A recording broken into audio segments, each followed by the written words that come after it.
प्रत्याशी घोषित कर दिए हैं और एक नॉमिनेशन 18 तारीख को हो गया था। कल 5 नॉमिनेशन हमारे 19 तारीख को हुए हैं और आज 3 नॉमिनेशन हैं, जिसमें अभी कुरुक्षेत्र का नॉमिनेशन हो रहा है। इसके बाद मैं करनाल जा रहा हूं, करनाल का नॉमिनेशन हो रहा है और पैरेलली हिसार का भी नॉमिनेशन हो रहा है। तो ऐसे 9 नॉमिनेशन आज तक हो जाएंगे।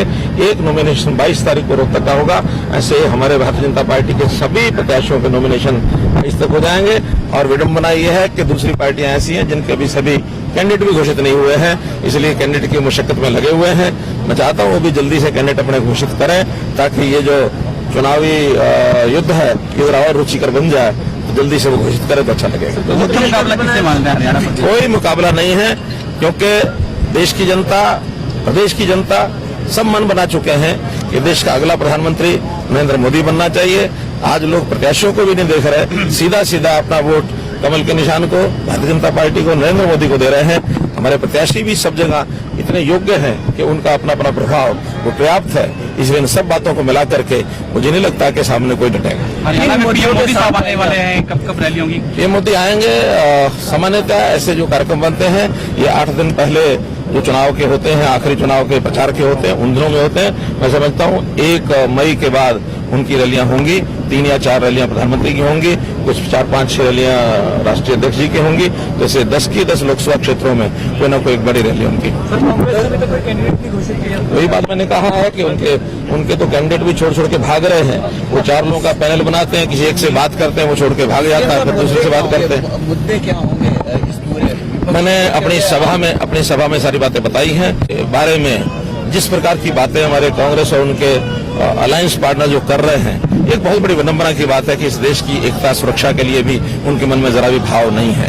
यानी यहाँ तक जो कह देते हैं कि इस देश के 2 प्रधान हो जाए, उमर अब्दुल्ला और मुफ्ती महबूबा, जिस प्रकार का कह रही है कि जम्मू कश्मीर का अलग से प्रधानमंत्री होना चाहिए और कांग्रेस हमारी चुप करके बैठी है, स्वीकार कर रही है, तो इससे बड़ा दुर्भाग्य नहीं हो सकता। सेनाओं के अधिकार को कम करने की बात वो कह रहे हैं, 370 को बनाए रखने की बात कह रहे हैं और देश के प्रति मन में जरा भी भाव नहीं है। हम तो ये मानते हैं कि हम देश को अपनी मां मानते हैं और ये विपक्ष के लोग केवल जमीन का टुकड़ा मानते हैं। बहुत बड़ा अंतर है।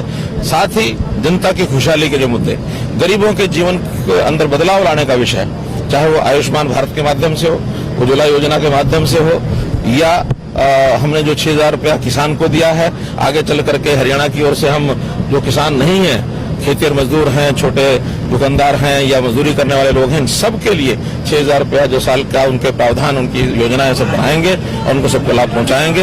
एक पारदर्शी सरकार, बिना भेदभाव के काम करने वाली सरकार, हरियाणा में एक, इस नाते से आगे बढ़ रहे हैं। सर, सैनी साहब आपके पूर्व सहयोगी भी रहे हैं और सांसद का चुनाव लड़े, कितना बड़ा मार्जिन आप देख रहे हैं? देखिए, मैंने अभी सार्वजनिक तौर पर गलती मानी है कि एक ऐसे व्यक्ति को आगे ले आए जिसने समाज की एकता में एक बहुत बड़ा, जिसको कहना चाहिए, उन्होंने एक उल्लंघन किया। हम सामाजिक एकता को हर कीमत बना के रखना चाहते हैं। तो कोई पुराना जो हमारा यानी यहाँ से पार्षद था, उसने अपनी नई पार्टी बना ली है। सांसद जो था उसने अपनी नई पार्टी बना ली है और उसकी पार्टी में या किसी भी विपक्षी दल की पार्टी में कोई दम नहीं है कि वो यहाँ मुकाबले में को रुक सकेगा। मार्जिन के बारे में पूछ रहा हूँ, उनकी जीत कितनी बड़ी होगी? नहीं, मैं बताया ना कि अभी तो सारे मैदान में आए तब तो बताए ना। बहुत लोगों ने ज्वाइन किया है। अभी कल मैं खरखोदा में था तो वहाँ के एक चुनाव लड़ने वाले एक नौजवान साथी ने, उन्होंने हमारी पार्टी ज्वाइन की है।